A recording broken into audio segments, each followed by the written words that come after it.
আজকে আমি চলে গিয়েছিলাম সরিষা ফুলের বাগানে।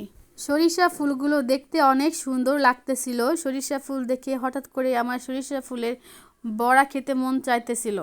তাই দেরি না করে সরিষা ফুল তুলে তুলে নিয়েছি। সুন্দর লাগতেছিল, খুবই সুন্দর লাগতেছিল। আজকে আমি আপনাদের সঙ্গে শেয়ার করব সরিষা ফুলের বড়া কিভাবে বানাতে হয়।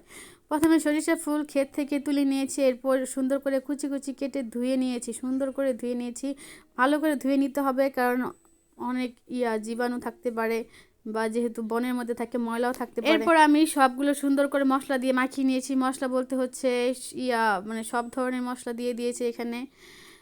তারপর এগুলো ভেজে নিচ্ছি। আপনারা এভাবে সুন্দর করে ভেজে নেবেন। অনেকটুকু হয়েছিল, ধনিয়া পাতা দিয়ে দিয়েছিলাম, এর জন্য অনেক মজা হয়েছিল। এভাবে আস্তে করে চুলার আগুন মানে একটু কমিয়ে দিয়ে আমি সুন্দর করে ভেজে নিয়েছি মচমচা করে। আপনারাও এভাবে আপনাদের আন্দাজ মতো মানে চুলার আগুন কমিয়ে আর মশলা দিয়ে সব কিছু দিয়ে মাখিয়ে ভেজে নেবেন, দেখবেন অনেক মজা হবে।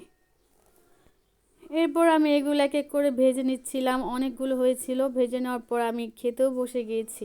বড়া দেখে আমার খুব খিদে পাচ্ছিল। একটু পরে আমি আপনাদের ভেজে দেখিয়ে দিব কিভাবে বড়াটা মচমচা হয়েছিল।